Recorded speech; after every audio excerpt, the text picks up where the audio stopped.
seal that can never be erased, even if it should ever defect from the priesthood or give it up for his own personal reasons. He's a priest forever according to the order of Melchizedek.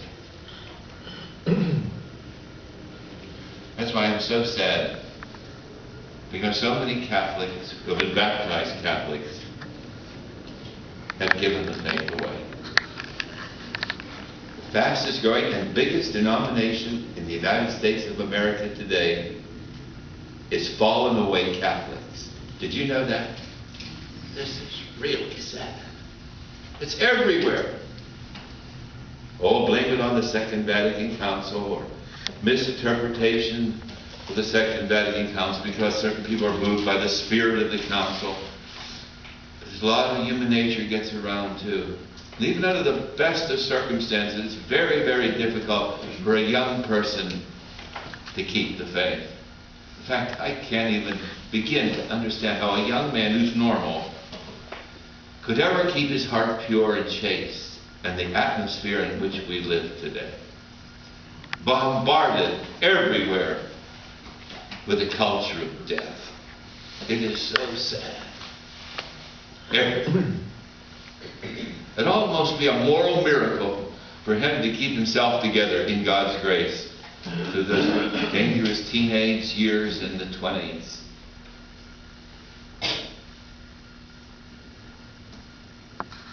That's why we recommend to everybody, also in the Secular Franciscan Order, that you go to confession once a month.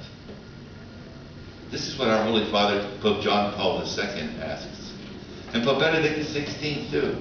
Frequent confession. And when they asked John Paul II what he meant by frequent confession, they wanted to nail him down. He said once a month.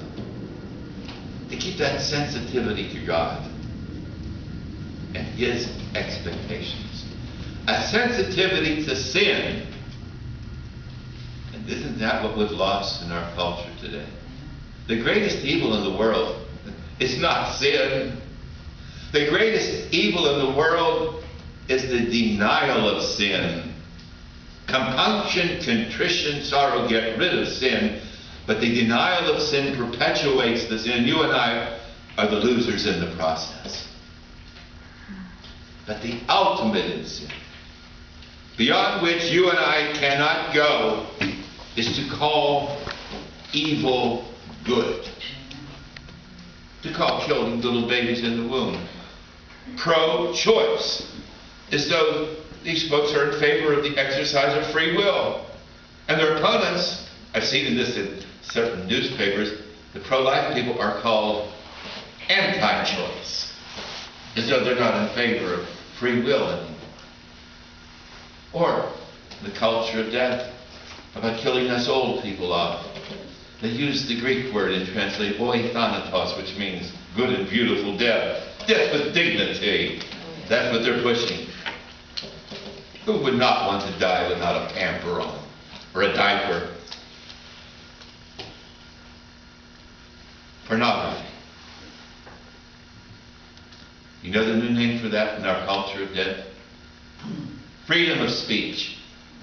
It's very difficult to define pornography.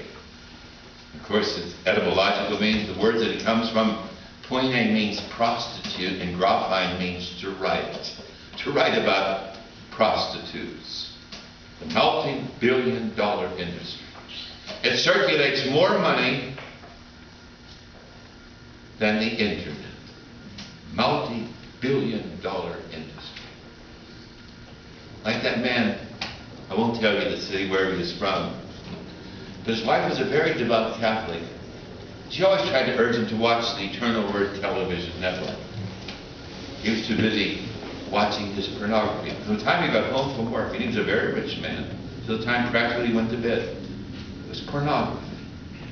He spent $1,100 a week on his pornography. Well, she died.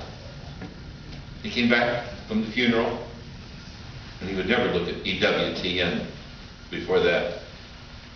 And he got hooked. He couldn't keep his eyes off of it. The man had a complete conversion, change of heart. And now he gives the $1,100 each week to the Eternal Word Television Network.